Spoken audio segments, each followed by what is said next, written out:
Radhe Radhe, everyone.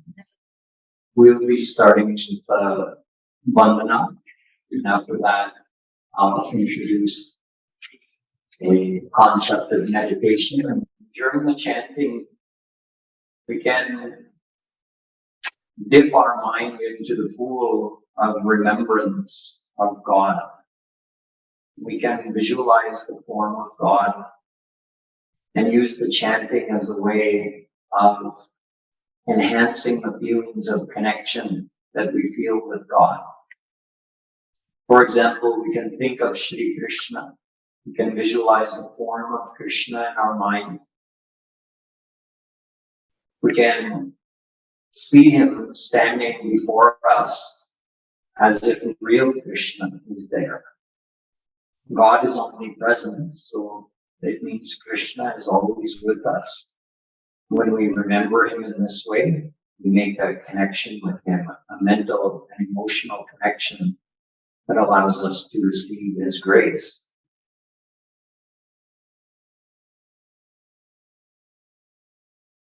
Today, I'm going to speak to you about some Gita philosophy. The Gita is the essence of the Upanishads, which are the essence of Vedas. So Gita philosophy is Vedic philosophy. There's no difference. The Gita is the condensed philosophy of the Vedas. And we're going to think about our true identity and our origin, where we are, where we come from, where we're going. Our identity, as many of you will know, according to Vedas, according to Gita, is that we are Atma, we are the soul. We are not the body. That is the first thing for us to understand, and that is the first thing that Shri Krishna taught Arjuna in Gita. When Arjuna questioned Shri Krishna as to whether he should fight the war or not, part of the reasoning he gave is that these people will die. I don't want to be responsible for all these deaths. So one of the first things Shri Krishna taught him is that these are bodies. Your body was born and it's bound to die. So for the sake of the body, don't forsake doing the right thing. Do the right thing. Because your body is going to die one way or the other. It's going to die at the appointed time. Natvevaham jatunasam natvam nene janadhipa. He says to Arjuna, never was there a time when I did not exist. Never will there be a time when I will cease to exist. In other words, God has always been here. God will always be here. Never has there been a time when you did not exist and all these people did not exist. And never will there be a time when you do not exist and these people do not exist. In other words, all the souls have always been here and will always be here. This is Shri Krishna's first teaching in the Gita. Arjuna, you are not the body. These people are not their body. We generally live in body consciousness, which means that we think of ourselves, truly we identify ourselves as the body. When we look in the mirror and we see ourselves, we think that's me. My face is wide, my face is skinny, I'm tall, I'm short, I'm young, I'm old. No, we are none of those things. That's just the body. Thinking of ourselves as the body is no different than if you were to say, I drove here in a Toyota Corolla. So instead of saying, I drove here in a Toyota Corolla, if you said, I am a Toyota Corolla. So if you walked in here saying that, everybody else would think you were crazy. Or if you say, I am my house, someone would say, no, you live in the house. You are not your house. You can leave this house and go to another house. You can trade in your Corolla for a Mercedes-Benz. You change cars, you change houses. In the same way, you change bodies. Vasansi jirnani yatha vihaya navani grihnati naroparani tatha sharirani vihaya jirna nyanyani sanyati navani. Shri Krishna says, he uses a different analogy. He says that just like you change clothes, your soul changes bodies. I give the analogy of a car or a house, and we are not the car, but we stay in the car and move from place to place. But we reside in the house, but we are not the house. Shri Krishna says, just like you cover your body with clothes, and whenever necessary, you change the clothes. Similarly, your soul is covered with this body, but only temporarily, and it keeps changing bodies. So we become very attached to our body because we think we are the body. And we think when this body ends, I'm going to end. But that is not the case. Nainam chindanti shastrani, nainam dati pavaka. Nachainam kledayantyapu nashoshayati maruta. The soul cannot be cut with any weapon. The soul cannot be burnt by fire. The soul cannot be dried by the wind or made wet by water. The soul cannot be impacted by any material force. It cannot be made ill. It cannot be made impure, but it resides in a body which is subject to all of these things. Our body is subject to the effects of everything around us, and it's also subject to aging. Jatasya hi dhruvo mrityur dhruvam janma mritasya cha. Shri Krishna says, your body was born, and whatever is born is bound to die. But the soul was never born. That's the important thing to remember. The soul is nitya. Nitya shashvatoyam purano nahanyate hanyamane sharire. The soul lives in the body, sharire. But when the body dies, the physical death of the body does not kill the soul. The soul goes on to another birth. Based on our karma, what karma we did, we get our next birth. So we as souls never began. Had we been created, one day we would have to die. Had we been born, one day we would have to die. But our soul was never created. We are as old as God. For as long as God has been here, we've been here. God resides within our soul and gives life to our soul. That's why we're alive. But this situation never had a beginning. Since eternity, God has been residing within each and every one of us. Just like we, the soul, reside within this physical body, God resides in our soul. For God, our soul is like a body. He resides inside our soul and gives life to our soul, and our soul gives life to our body. Whenever our soul, meaning we, leave our body and go to another body, God goes with us. He goes with us in every birth, in every life. So if I pause for a minute here and let us consider the eternity of the soul. Does anyone have any questions? We might have to unmute somebody on Zoom if they have a question as well. Swamiji, let me ask a difficult question while people settle in.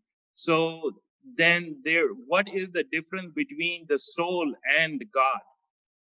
Are they two different things or they are the same? They are two different entities. Our Vedas say that there are three eternal entities. Ksharam Pradhanam Amritaksharam Hara Ksharatmananishate Eva Ekam Shvetashvatara Upanishad says there's one kshar, there's one akshar, and there's the ish of those two things. So kshar means that which is degradable, subject to degradation. That's the material world. Then there's akshar. Akshar means not subject to degradation. That's our soul. Our body is a part of the material world, so it belongs in the kshar category. We also say maya. Soul is akshar. That's a separate entity from maya. Maya is the energy that produces the perishable material world. And the soul, well, I should say the souls, right? Many souls, infinite souls. Ansho nana vyaptadesha. The Vedanta Sutra says souls are infinite in number. So these infinite souls are the second eternal entity. Maya has been here forever, the energy of the universe. Souls have been here forever, and God, God rules over both of those, because souls, as I said, they get their life from God, and Maya is an inert energy, we call it Jara Shakti. It's a lifeless energy, but it functions when God activates it and keeps it activated. Therefore, both Maya and the souls are dependent on God for their existence. And God pervades us, as I said. God pervades Maya. So we say there's a bheda bhed sambandha. In other words, in certain aspects, there's oneness between the souls and God. For instance, physically, there's no separation between us and God. Where is God? Within us. Where are we? We reside in God. God is omnipresent. So from that point of view, there's no physical separation between us. There's oneness. But from the point of view of our actions and our personality, we are distinct entities from God. We have free will. We perform our own actions and we get the results of those actions according to the laws of karma. So from that point of view, we are distinct from God. But from the point of view of God resides within us and we're fully dependent on God for our very being, there's also oneness. That's the simple way of answering the question. That yes, there are three distinct entities, God, souls, and Maya. But there's also from certain aspects, there's a oneness between these three things. But from the practical aspect of our actions, our experience, and our personality, we are a distinct entity from God. You can also just think of it logically. God, by definition, is omnipotent, omniscient, omnipresent. We are none of those things. So how can we say we are not? We are limited in every way. But with God's grace, we can become more like God. Even after God realization, a soul remains a distinct entity, but some of those differences get erased. So after God realization, God gives us the same knowledge He has. God gives us the same bliss He has. So we become more like God after God realization. Yet we still remain a soul. Any follow-up question to that? Well, question follow-up was that in Upanishad there's Purusha and Prakriti. Yeah. So Purusha will become Akshara and Prakriti will become Kshara. Yes. Exactly. That's right. So in Sankhya Darshan and certain places in Gita as well uses the terms Purusha and Prakriti in the 13th chapter. Mm-hmm. In this case, Purush means a living entity. So the word Purush can be used for God, and it can also be used for souls. So here, God and souls are being clumped together in one category because both are living. And Prakriti means Maya, the non-living material energy.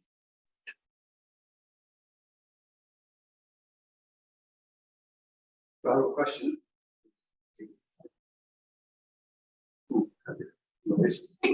So my question is, there's all of this talk about salvation and becoming one with God. Why would you want to do that if you're enjoying the experience of separation? If you become one with God, what is the benefit of becoming one with God? Do you become God and then you experience everything He does and still have your identity, or do you lose your identity? Why would you lose your identity? That's a great question. There's not one way of attaining God. There are two main ways. Even that has subcategories, but two main categories of how can you attain God and what is the experience after attaining God. One is actually more well known, one is less well known. So the one that's more well known and talked about is what we call moksha, liberation or salvation, where one is freed from material existence and never takes a birth in the material world again and merges into God. However, when you merge into God and don't receive a divine body or a divine mind, so you don't actually have a personality or your personality is not expressed, just the soul without a body and mind can't express its personality, and it just exists in a peaceful state, but not an active state, more like being in a perfect peaceful sleep forever. So you become one with God, or you can say, if you're a drop, you merge into the ocean of bliss, but then you lose your personal identity and don't have any experience of your blissfulness. And as you eloquently stated, what's the use of that? Right? Why would you want to attain God and then not experience anything? But some people do aim for that. The other option, which is less well known, is if you worship God in a personal form, any personal form of God, the same God that you would merge into, we call Nirakara, formless God, and then you have no experience after that. The same God has a personal form. Dvaiva Brahmano Murtan Chaiva Murtancha. Vedas say God has two main aspects, the formless and the personal form. So if you worship God in a personal form and surrender to God in that form, you'll actually meet God in that form. Then after God realization, within the state of union, where you now know God and experience God, you still maintain your personal identity, so you can also interact with God. You could talk to God, you could hug God, you could play with God. In all the ways that we interact with each other here, you could interact with God. And in that, you're experiencing divine bliss. So that is considered to be extra, something beyond just liberation.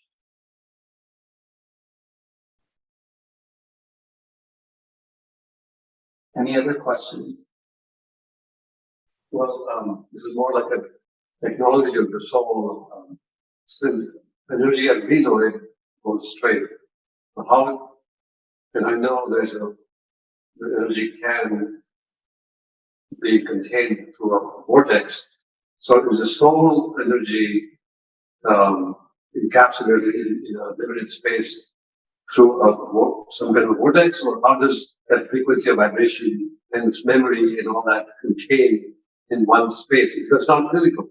Yeah. So how was that being contained?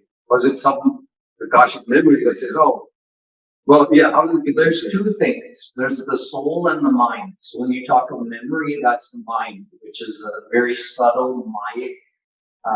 It's a part of Maya, or a subtle layer of Mayic existence. But beyond that is the soul. So Vedas, Kathopanishad says, Indriyebhya parahirtha arthebhyashta param manah manasastu para buddhiratma mahan para Matah paramvyaktat purushan naparam kinchit sakashtha saparagati. That there's a succession of higher and higher, we can say more and more subtle.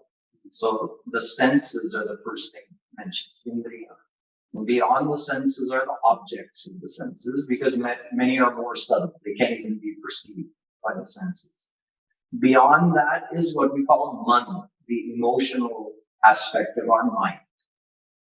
Beyond that is buddhi, the intellectual aspect of the mind. Beyond that is atma. The atma is beyond the buddhi and the man, because actually buddhi, man, the objects of the senses and the senses themselves, they're all maya. They're all made of prakriti, made of the material energy. So the matter, the physical matter of the world is a gross manifestation of Maya energy, and the mind is a very subtle manifestation of Maya energy, but it's all sajati, it's all of the same type. Beyond that is the soul. Soul is not Maya. Soul is made of divine energy. So it's not subject to the same rules and laws of physics as material energy. It's got its own set of rules, its own origin. It's related to God, not related to this world. And beyond that is God. God is even beyond the souls. So now when we talk about our identity, the soul itself is, although there's a lot described about it, in the end, they always end up saying, anirvachaniyam. You can't actually describe it into words because it's beyond material explanation and it's beyond material understanding. So when you know God, then you'll know yourself. Nonetheless, the soul is said to be Arun, it's spot existent, and it's infinitesimally small. So it's smaller than the smallest subparticle. It is a divine energy, and it resides when we inhabit a body. It inhabits the central part of the body. It lives in the heart area. And although it's centered here, its effect is felt throughout the whole body. So that little spot existent soul gives life from head to toe, gives consciousness to your whole body. Along with soul is the mind. So the body changes in every life, but the soul takes the mind with it. The mind is not the brain, right? The brain is just an organ of the body. Mind is the subtle mind that functions through the brain while we're in the body, but actually the mind is adhyast in the soul. It is established in the soul, gets its life from the soul, and it goes with the soul in every body. That is how our personality is retained from life to life. So if you want to know why are two twins born and they have the exact same DNA, they're identical twins, and their personalities are so different. Because each one retained their personality from the previous life. And, if someone developed violent tendencies, cruel tendencies in their last life, that's how they'll start in this life. If someone developed compassion and generosity in their last life, that's how they'll start in this life. And then we develop further. We can develop our positive qualities, we can also develop our negative qualities. So accordingly, we change throughout our life, and however we were when we left our body, that's how we start our next life. And all the specific memories of our previous lifetimes are also there in the mind, but they're buried at a very deep level in the subconscious mind. So they're not accessible to the conscious mind, but they're there. Memories are there. So I hope that clarifies it a little bit. Yeah. I have one more question. Sure. Is memory mind or is it not mind? Because without memory, I think there can be no creation or even God. I mean, if you can't remember the previous moment, then there's nothing. So is memory mind or non-mind? It's mind. Oh, yeah, our memories are mind, right? Because it's all based on our mind. But our memories are not the basis for even the existence of this universe, right? The memories exist as impressions left in our subtle mind, like photographic impressions. But they're not the basis for the existence of the universe. Okay, memory is not the same as information. Like like genetic information or laws of physics. That's information. That's right. That's right. So I introduce these topics of the eternity of the soul and the temporary nature of our body and how we keep changing bodies. All the quotations I gave so far were from the 2nd chapter. Let us jump ahead to the 7th chapter, where we learn more about our relationship with God. Here Shri Krishna says, Tridhir gunamayi bhavai dehi sarvamidam jagat mohitam nabhijanati mamedhya paramvyayam.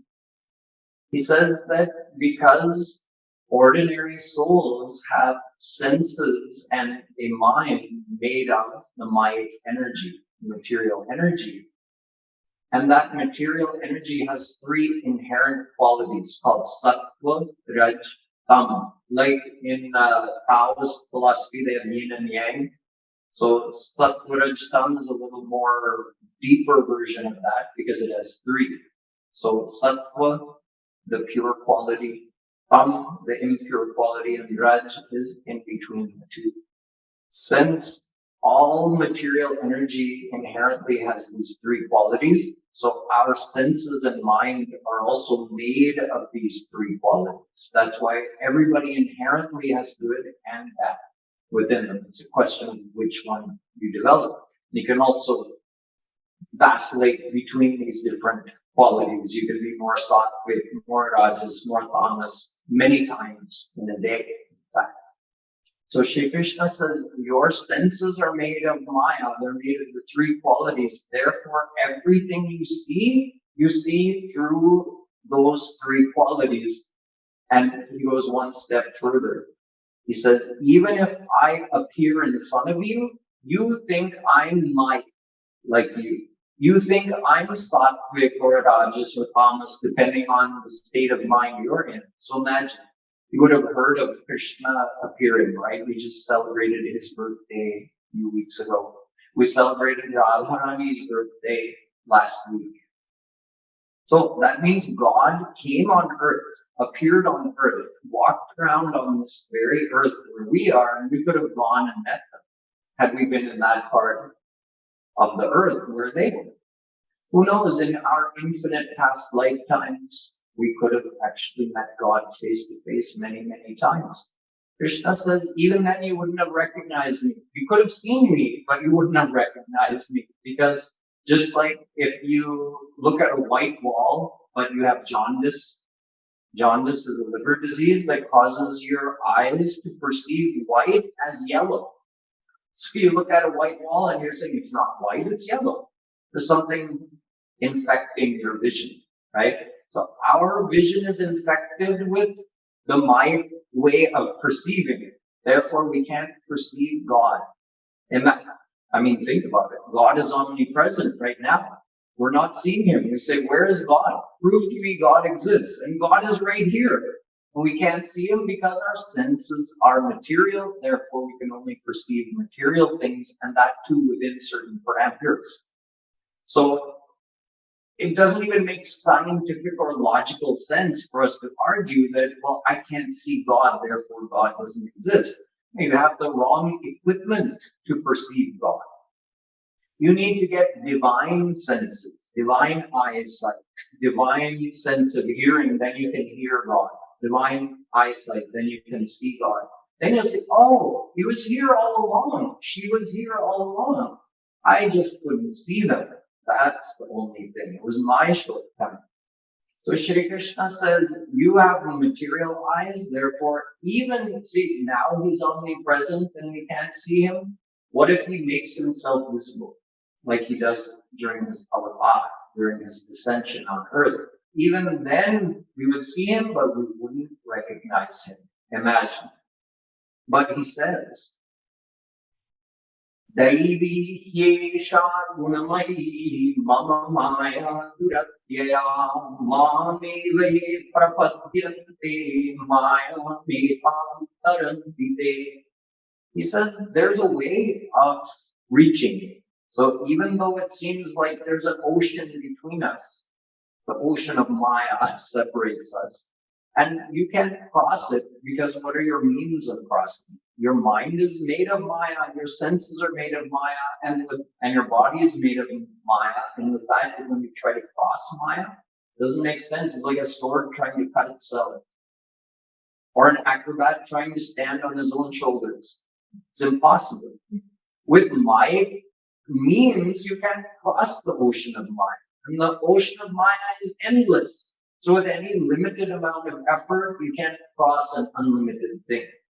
But Shri Krishna says, it's okay. This Maya, Daivi Hyesha Gunamayi, this Gunamayi Maya, this Maya made of Satpurajtam, is endless and nobody can cross it. But it's okay. Mameva ye prapadyante Maya metam karantite. Anyone who surrenders to me, because Maya is my power, so I take them across Maya. No problem. So Krishna takes any soul across Maya who surrenders to him. He also says, Tesham satatayuktaye bhaktasvam paripasate dadami buddhi yogam tam yena mam payanti te. So he says, those who surrender to me by engrossing their mind in remembrance of me, faithful remembrance or meditation on Krishna. Says, by doing that, you purify your mind and you attain a state of union with me. And once you attain that state of union, I'm able to grace you and I give you a divine mind. I transform your mind from a material mind to a divine mind. When Arjuna asked to see Krishna's divine form, Krishna said, Natumam shakyase drashtu manenaiva swachakshusha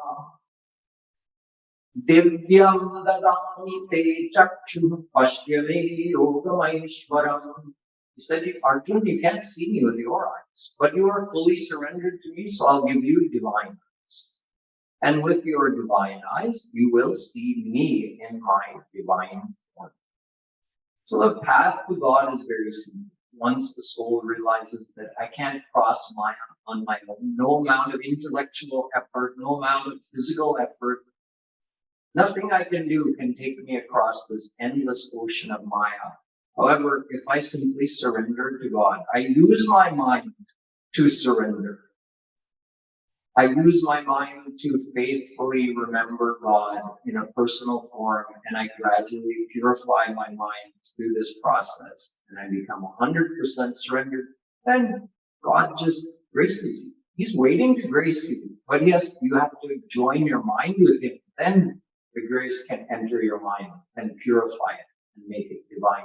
This is the path of God realization described in the Gita in a nutshell, with quotations from the 2nd chapter, 7th chapter, and then in the end, the 10th and 11th chapters. Does anyone have any questions about the process of God realization that Shri Krishna outlines? I do have a question. Great, good. So, like Krishna says, this is not me, or like he said to the gopis when they were lamenting in his feelings, he said, this is not, you're mistaken, this is not me, I'm not this. So how does the devotee imagine and to surrender and to think of? So is he thinking of this artist's rendition? I don't know when did that rendition come? In 1600, 1700, somebody just made it. So we don't really know what he looked like. So what does somebody think? Do they think of the painting? Or if they're more realized, then do they just think of the formless God like Allah or somebody? What do they think of? See, thinking of a formless God is not more advanced, actually. Because if you think of formless God, you know what your attainment will be? That state of nothingness that I described. So if you want to go beyond that, then you have to think of the personal form of God. Now, the personal form of God has been described by those who have seen all the various forms. We call them Mahapurush, Bhagavad Mahapurush, who got the divine eyes and they saw God. So they've described, plus God himself described in Vedas, in different Puran, Veda Vyasji is described. He's an avatar of Bhagwan. So we have many, many descriptions, and yet those descriptions, of course, are unable to make us have a correct visualization of what God looks like. But God says, I'm not asking for you to have a correct visualization. When you get divine eyes, then you'll know what I look like. Until then, I'm omnipresent. I'm even in your mind. So all you have to do is just think of me faithfully and I'm there. The visualization is the means of connecting with Him. So if we form an image of Krishna, no matter what that may be, how good or bad our imagination is, but we form that image and we just think, no, this is real Krishna. He inhabits my image that I've created. This is really Him who's come to meet me. That's it. We've made the connection. Okay. We call that Roop Dhyan. My Guruji, Kripalaji Maharaj, he calls that Roop Dhyan. We meditate on the form of God. It's the best way to engage your mind in thinking of God. Because you're giving that form. Yeah, that's how we see the bhakti. Yeah, you can see that's the integral practice of bhakti. Otherwise, all the other practices are physical. Some type of worshiping you're doing physically or chanting, but how do you engage the mind? The mind is engaged if you visualize the form. Otherwise, our mind will be searching some other beautiful thing to think about. So we have to give it the beautiful form of God, then it will settle on form. Now that we've discussed about Roop Dhyan, let us do a little more practice. This is the actual practice, practical part of devotion, practical part of bhakti, is when we close our eyes and we visualize. Okay, God is before me in this form. This is real God that I'm looking at, or I'm meeting, my divine companion, my divine friend, my divine mother, my divine father. When we make that mental and emotional connection, that's a real connection with God, and we receive God's grace in our heart. When we do that, to help us do this meditation more deeply and for a little longer without distraction, we do the chanting. The chanting is very helpful with maintaining the focus. Most people think about meditation, they think about clearing their mind, thinking of nothing, which is actually much more difficult.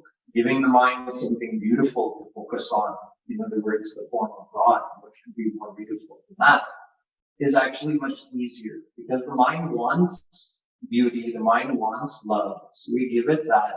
Instead of telling the mind to be still and be quiet, we divert the activity of the mind towards God. We use the active nature of our mind for something positive instead of suppressing that nature of the mind, which goes against the nature of the mind and makes those types of meditation more difficult and sometimes frustrating. This type of meditation goes with the nature of the mind.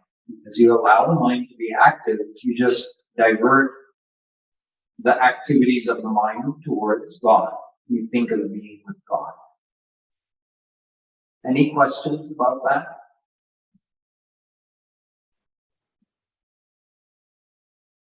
So meditation is also meditation because you're meditation, yeah, is meditation.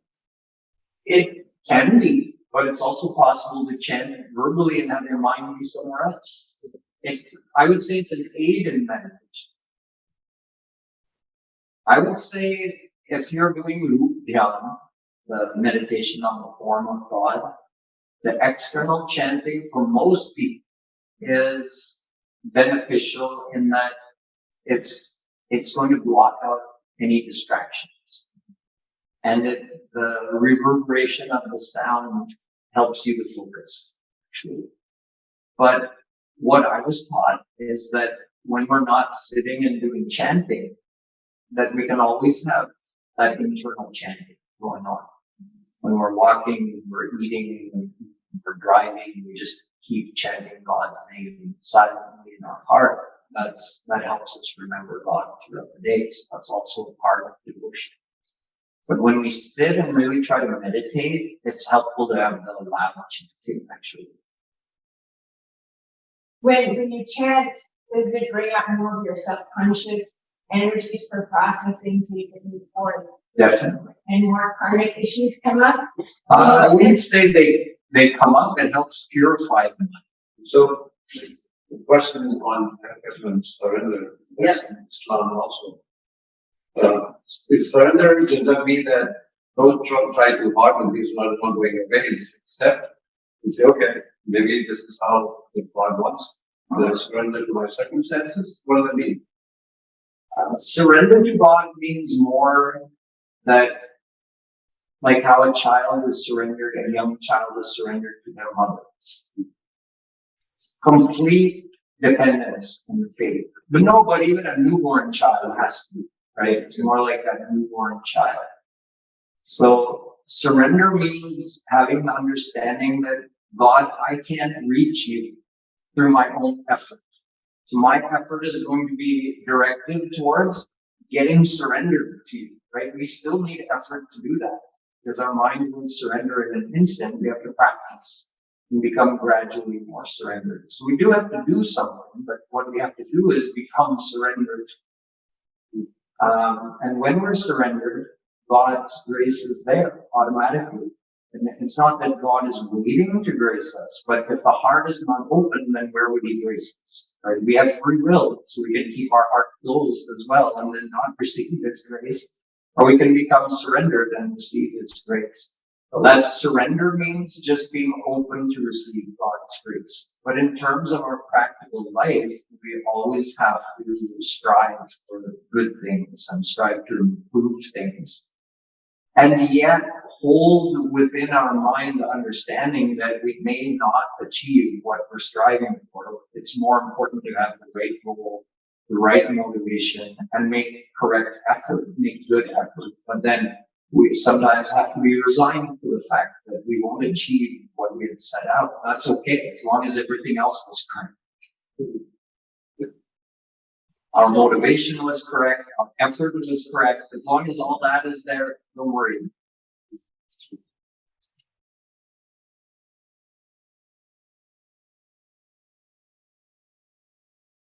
So you don't say, oh, I'm not studying for my test because I'm surrendered to God. That's not what surrender to God means. We'll leave it up to God. If I fail, it's His will. Yeah.